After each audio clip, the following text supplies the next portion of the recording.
This segment has been sponsored by Pro Bikes Caribe. Pro Bikes Caribe, get yours today. Before we get into today's interview, hear a little bit about the book from the author themselves. Hi, my name is Craig, pen name Owen C Klarc from Trinidad, author of the fantasy title Heroes Abound Volume 1. Heroes Abound is a fantasy short story collection appropriate for ages 13 and up, set in Oristel, a humble land of magic and gods. There's magic, adventure, action, and dragons! Find Heroes Abound on Amazon in paperback or ebook and select retailers in Trinidad. Greetings, listenership. Welcome to TLC, Tropical Literature Creatives, the podcast where we interview Caribbean authors about themselves and about their literary works. Today we have with us Craig Bachoo, also known as Owen Clark to others, author of the book Heroes Abound, Volume 1. Welcome to Tropical Literature Creatives. Thank you for having me. How are you? I'm doing fine, thank you, and great to have you. Awesome. Great to be here. Good to be here. Hey, Greg, I have the question I usually ask all our visitors. This is for persons who have not been to Trinidad. Now, the scenario is this. Imagine we encounter each other at the airport for the first time. I'm coming to Trinidad and you're leaving Trinidad. And I'm asking you, since I'm here in Trinidad, what should I try? What Doubles. recommend that? Doubles, KFC. Was it food wise or do we go like because food is my jam. Like I love food. I mean, doubles is okay. But yeah, other things that you could recommend. It could be a food, Pilau. it can be a plate, Pilau. it can be Yeah. a thing. So food. Uh Mhm. definitely if it's food as you know it's doubles. Doubles is the unofficial national dish, followed by our KFC. Our KFC is the best.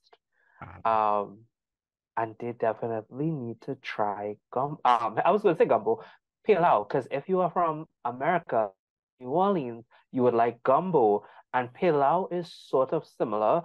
I'm biased towards pilau, but I think they will really like it. okay. All right, so listeners, recommended by Craig, doubles, KFC, pilau. Not necessarily in that order, but if it is you visit Trinidad, you gotta try it. Yes. All right, Craig.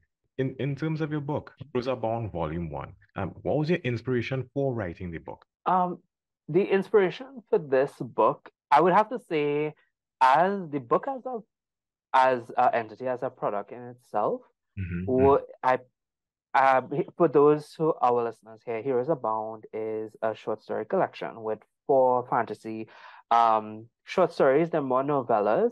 The Onion Knight, The Dark Knot, One Ride, and As It Was.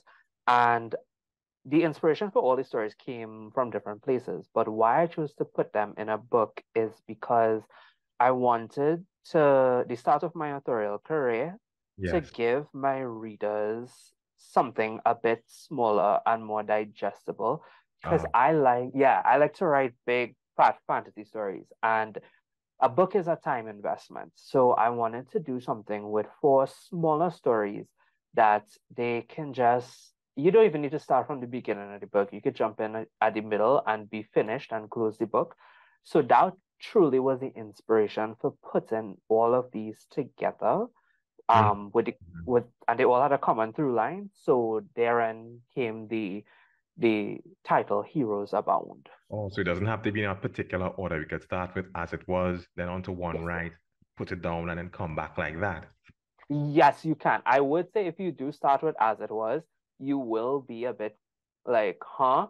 Because As It Was would kind of give the reader a bit of a behind the scenes look as Yeah. the main dilemma that's going on the land of Oristel. So in Oristel, and I know you read through some of the book already, you would have seen that there's a war going on in Oris. Yes. And Yes. even though all three stories follow three different protagonists and they stand alone, they will give views of the war from different perspectives.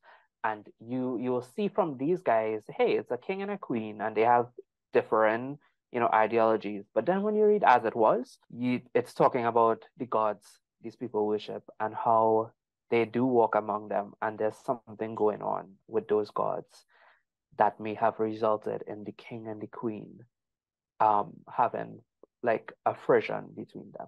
As much as it's a work of fiction, does it have any bearing on what is happening today? Like, did you get inspiration from any real world events? In terms of real world events themselves, no. But, well, not exactly, but philosophies, yes. Mm-hmm. Heroes Abound is primarily, I wrote it with the intention of an audience that is 13 and over.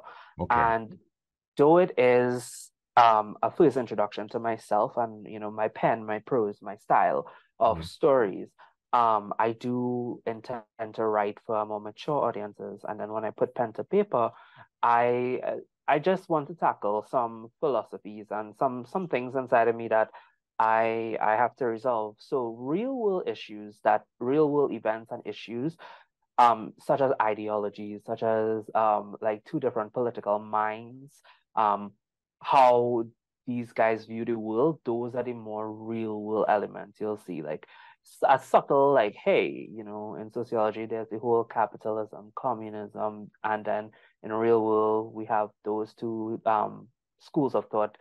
Mhm. They may not like each other. But then when I write from the opposing end, both sides, and humanize them. Blech, my tongue. You humanize them, and that's more the real world aspect of it, the emotion rather than event. But for the listeners who are joining us for the first time, who have no idea as to what the elements of these books are, can you just give us like a sneak peek into what each of these are? I mean, not too much, because you will still want persons to go buy the books. Of course, Buy the of book. course, you gotta buy my book. You don't even need to read in order. You could read it all how. Mhm. That's the best part, maybe, hopefully. So here's about four short stories. It's chunky for short stories, more like Mhm. novellas, and novelettes. We have action, we have mystery, we have dragons, we have Dragon. magic. And one of my friends who was reading The Onion Knights called the one of the things that happens in it magical biological warfare. And I Oh, was like, that, yeah, I was like, that is a very interesting way of looking at things because I didn't see it like that. But what happens in The Onion Knight is that there's a plague going around, and you will see what happens to the plague is magical, but then when people ingest these blighted vegetables, they become mindless. They become like greenish in skin and flowers, like beautiful, beautiful flowers that blooming on them, but they are being controlled by some evil witch or entity. And so I didn't think of it as biological warfare, but my friend said it's magical biological warfare. So that's interesting, that's interesting. yeah, that's one of the things you can get from the first story in there. It gets wilder as you go on. Okay, what about one right? What? Oh, One Right.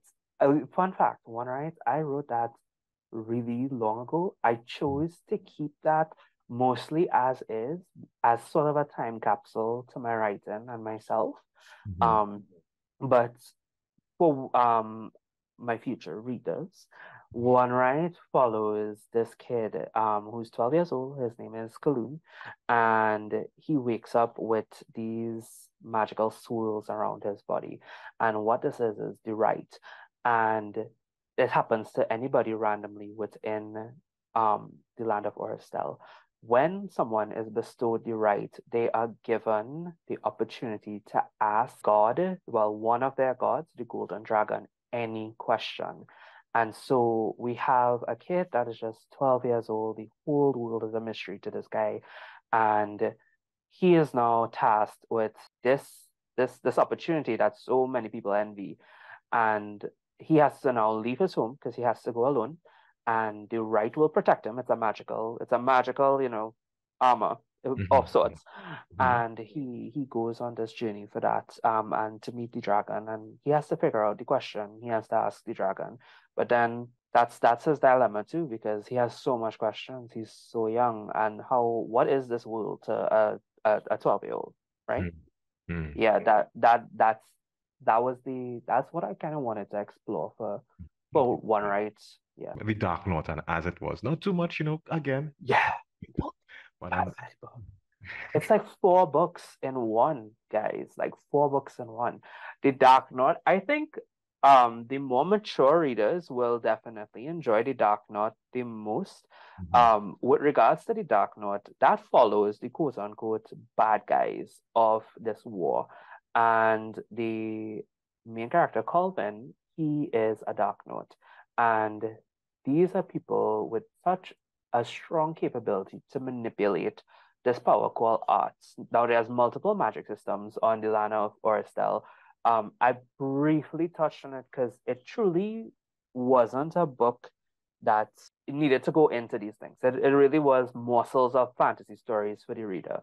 So Right. the Dark Knights, Colvin's land, his the mountain that they live on called the Glim Yeah. Mountains, Hmm. it gets attacked by the queen and he is displaced. And Colvin is a boy with severe anxiety, but so much potential. And for those who have anxiety, the imposter syndrome could be real. And now he's faced with not only having to grapple with his power, but he's in a strange land with some friends. Yeah. He has to battle these unknown like enemies, see these sites and try to find a way home if he could even get home.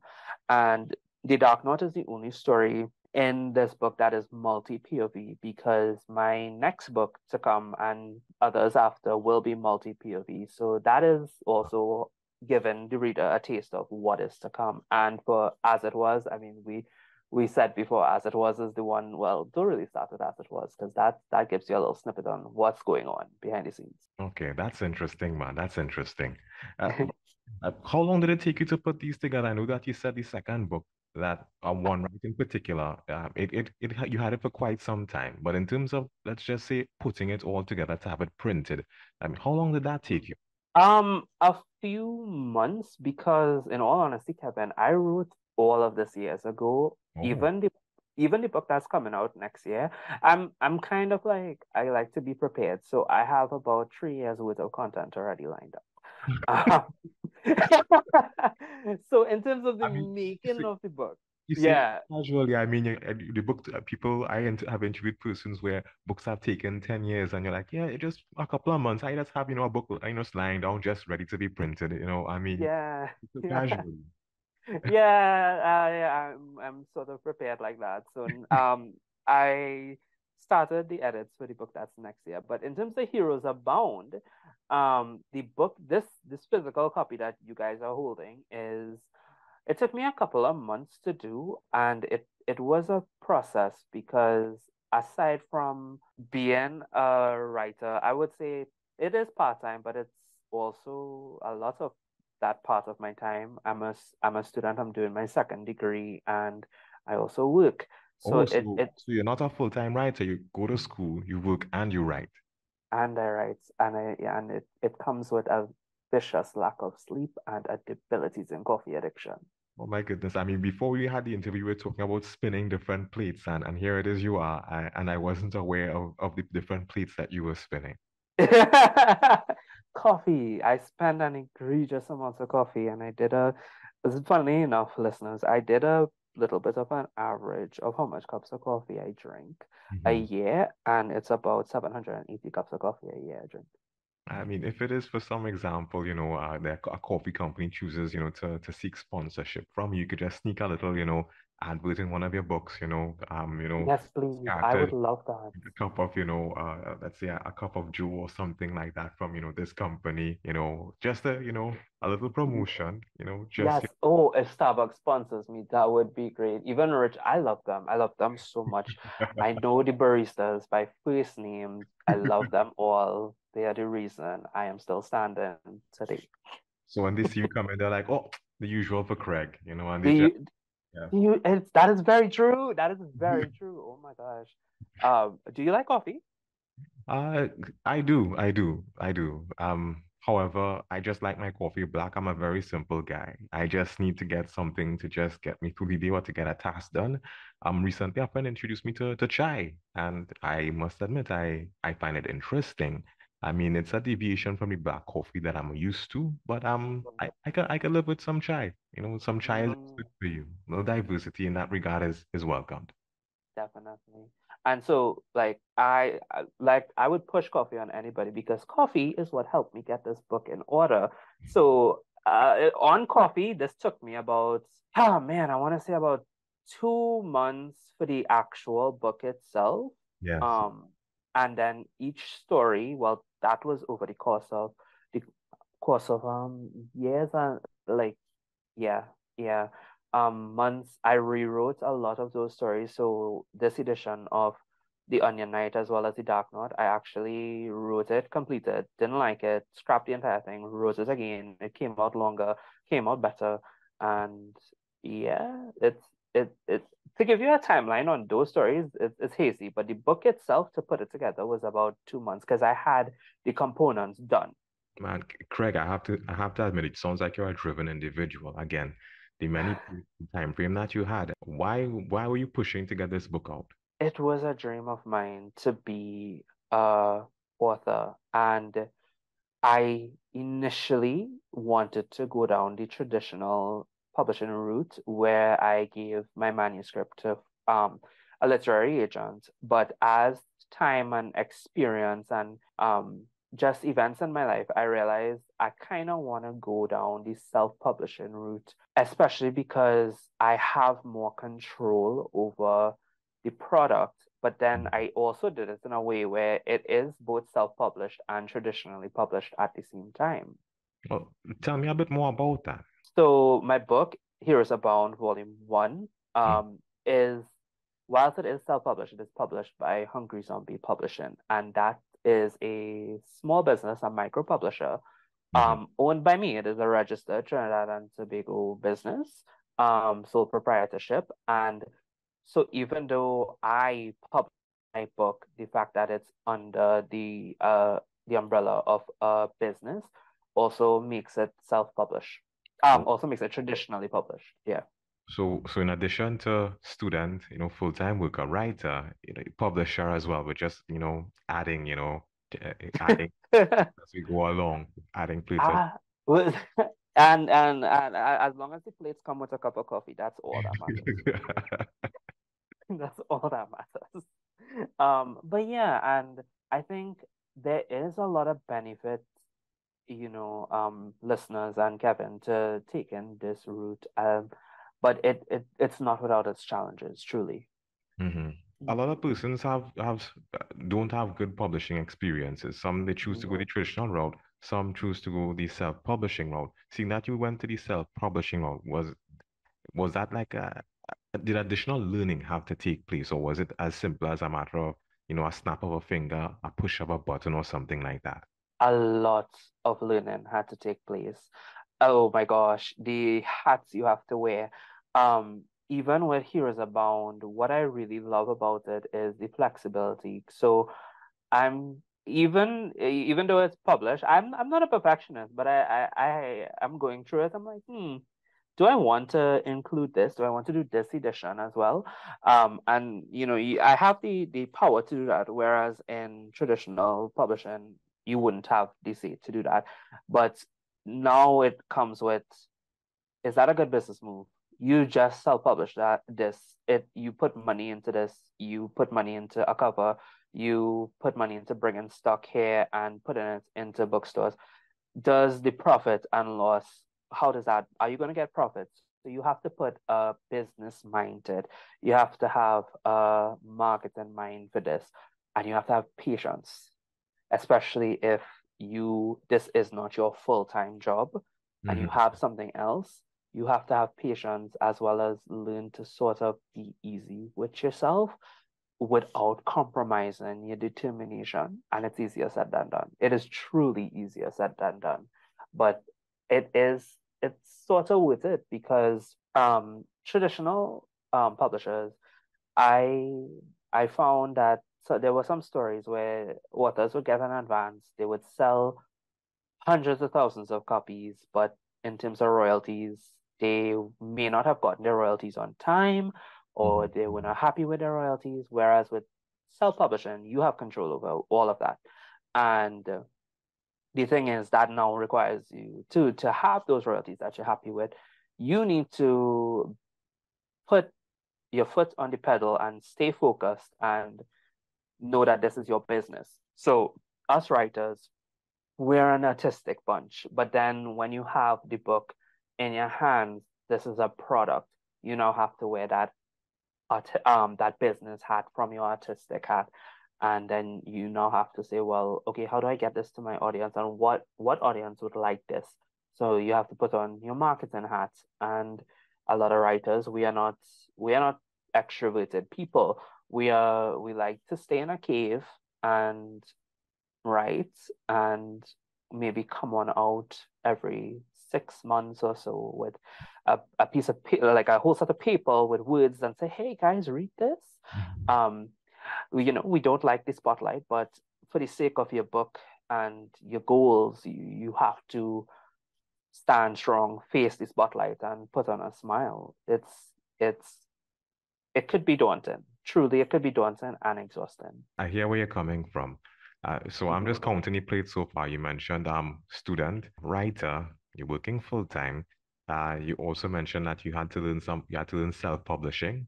You had to learn marketing skills because I mean, after you write, you have to push your product. In terms of all these skills that you would have had to acquire, where did you have, I mean, I'm not too sure if you got time to go to school, if you had to go and do courses online, or if there was someone giving you advice or direction. Which one was it, or was it all? It was truly, it didn't come all at once or in a short space of time. And this is what I want the listeners to know is that all of this and learning all of this took years. I did not just write a book and pull the trigger. I sat for years and learned about self-publishing. I learned about royalties. I learned about the process on KDP and how to get a book to Trinidad and ISBNs and how do I get my book in bookstores and what's the rate of return. And it took years. And guys, our listeners here, do not feel like, oh, how am I going to do this? I have all these things. I may even be a parent. I may have this obligation or that. I didn't just write this book and pull the trigger. I was sitting on this and learning since 2015.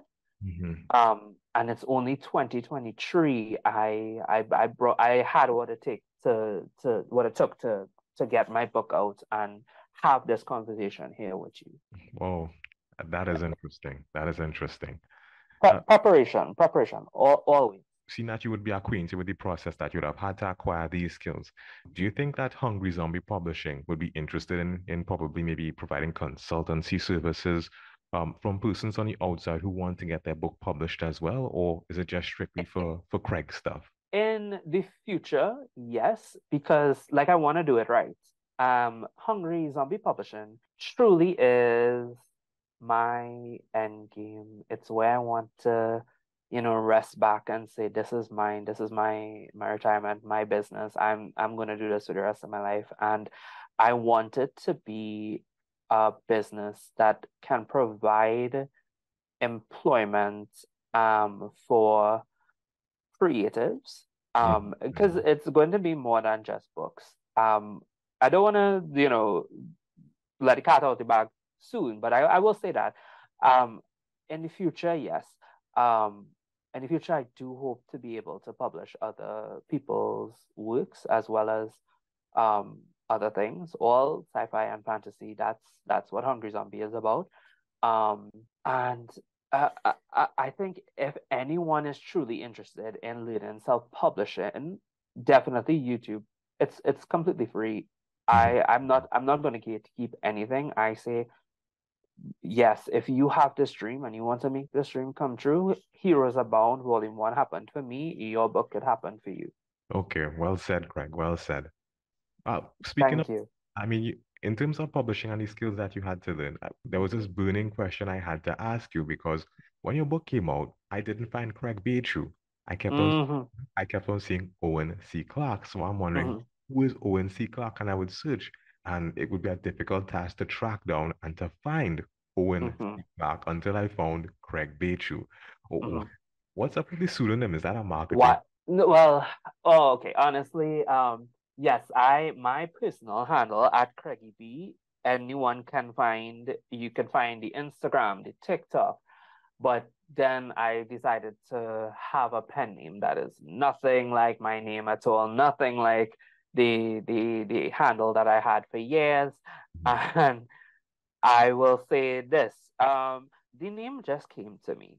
Like, Kevin, I was genuinely just walking in my house and the names Owen and Clark came into my head. It came out of nowhere. And I took it as a sign from God because I went and I researched what each name meant. And I was like, oh, okay. And I decided to switch up the C and the K in Clark. So really it's just so the initials could be okay. Just so the initials could be okay. All But right. yeah, you guys will have to research that if you ever get the time. But there is no rational answer for that. I got that in my head and I just knew. I knew I had to go with that. In terms of the plan for going ahead, are there any skills that you see yourself acquiring in the near future? Because, for example, AI is a thing, and Mm-hmm. a few authors who I speak with, a few conventions that I've attended, it keeps on coming up. It's a hot topic. Do you see Mm-hmm. yourself, acquiring any AI skills in the development of your book, in the terms of running of your company? In terms of the running of my company, yes, there will be a portion. I think AI is something that we're going to have to embrace. And it's so funny because in 2020 we now have technology evolving to such a form where workers are afraid. And then in 1920 this exact same thing happened with machines who's going to take over in the factory line. And that parallel it's so hilarious to me. But what we need to do and what people need to not be afraid of is you need to, just like how the engineers came and people came and learned how to, maintain these machines and thus more employment was made, new jobs will open up, that will happen too. And is a tool. And I think it would be remiss of us to not harness it, but there is ethical use of AI. So I'm not going to use AI to take away the job of an artist because I really do want to support my artists, my fellow artists, whether it be fine arts, whether it be writers. So it comes with, okay, we need to harness AI, but we need to harness AI ethically as well. Okay, well said, Craig. Well said. Uh, Thank you. In terms of your book, in terms of your writings, do you have any Mhm. particular takeaway that you want your readers to have when it is that they go through it? Yes. One, I hope you have enjoyment of it and want to read more of my works because you will get more definitely every year. At least for the next 2 years, you're definitely going to get more. But I want everyone who reads it, whether it be someone who's 13 or older, to take away that fantasy as a genre is more than just magic and dragons and action and adventure. You can discuss so much things. You can discuss depression, classism, gender politics, everything that, people who think you can only literature that involves, suffering and stuff like that and not fantasy, um, would give and educate. Fantasy can offer that. And I dare to say even more because, you go out of this world. What's next for Craig? I mean, you said that one of your objectives was to write a book. Mhm. Bucket list completed. Well, not completed, but that's one off the bucket list. Uh, Yeah, yeah. And that's wild. yeah, yeah, it is. When you Yeah. when you look back on it, you're like, whoa, I did that. Yeah, And I did that. Yeah. And then, hmm, well, I mean, Kev, this endeavor, TLC, it's a great endeavor. And, when you have your foot on the pedal, it's like you don't get to enjoy your accomplishments. You're just like, okay, what's next? no, Right? yeah, you step on the gas, man. You just keep it, you Step keep on the the gas. momentum. Once you have it, you And yeah, I do have to take time and be like, yo, I did that. But in terms of what's next for me, a nap, I need to sleep. My next book, definitely. This next, I'm not even gonna lie. I love Heroes Abound Volume 1, and you guys can get it in RIK Scribbles and Quills Mental Wellness Hub and Sari Specialties, the as well as Amazon for the international audiences. But I'm so excited to release the next book as well as a few accoutrements that is coming to Heroes Abound. Because there's more plans with it, and I like to offer like little goodies and stuff. So we will see things in the following weeks and so, all in time, because and this is what I want the listeners to know, that guys, you may see on social media these people with the businesses, myself included, and we have the books and stuff like that. We've made it clear in this interview that I have a full-time job. I'm a student. Throughout, like, everybody just has this grind mentality, and that if this is not shining all the time, you failed. The book, if the book, the side business, isn't shining all the time, you failed. No, we do it at our own pace. The only time you could ever truly fail is when you stop, but then you could always start back. Yeah, it's all on you, and not in a heavy way, but it doesn't have to be so much pressure. You are in charge, and it may involve going against what is typically touted on productivity, YouTube, or videos, or these speakers, because I don't I don't have the opportunity to market my book as viscerally as I would like to, whether it be for time or funds, because that's also another thing, right? Let's be real. Everything is getting a bit more expensive. Yeah, Um, yeah, cost of living. yeah, Mhm. but I won't stop just because I may take some weeks off. I would come back, and that didn't mean I failed, and that won't mean you failed. If you want to pursue something, but you have a full-time job, but you have kids, you have obligations, sick parents, whatever it is, pursue it. I didn't just pull this trigger, like we said. It took years of silence, because I don't believe in telling people your plans truly before they're ready to go. Um, Silence, learning, planning, and then you put it forward. It is doable, and you can do it. Well, I just want to go back a bit because you had mentioned, well, all the places where persons can get copies of your books. But I was just curious, is it available on Kindle as well? Because It is. yeah, because I personally, that's how I read my books. I mean, I personally, I like to flip pages, but because of, time and limitation, Yes. I have books on my phone. So if I'm in a spot and I just really want to catch up on my reading or this juicy book that I'm reading, I just go to the Kindle app on my phone and I just do some reading. So I was just curious as to if your book, if it was available in that format. Yes, it is. It is available in ebook format as well for our e-readers and those who like their Kindles and their phones. And yeah, one day I also hope to have an audiobook as well. So that's in the pipe as well. Think big, man. Think big. Yeah, yeah, definitely. And I hope that you guys, Heroes Abound Volume 1, I hope you get enjoyment from it. Above all else, I hope you pick it up. You get the chance to pick it up, and you get enjoyment from it. And for those of you who do seek to pick it up from this, I just want to say thank you in advance, because it means a lot to me that it had your interest enough, and then you went and you got it. And thank you so much. Okay. Listeners, you heard it from Craig himself. Craig Bachoo, Owen C Klarc, author of Heroes Abound, Volume 1. Kevin, thank you so much for having me. It was so fun. Thank you for agreeing to the interview, Craig. We look forward to hearing more about you, your projects, and your successes. Thank you so much. Take care, guys. Okay. You as well, Craig. Bye. Bye. You've been listening to TLC, Tropical Literature Creators. If you've heard something of interest or something you like, reach out to us. Reach out to our authors. Follow us on social media. We look forward to hearing from you.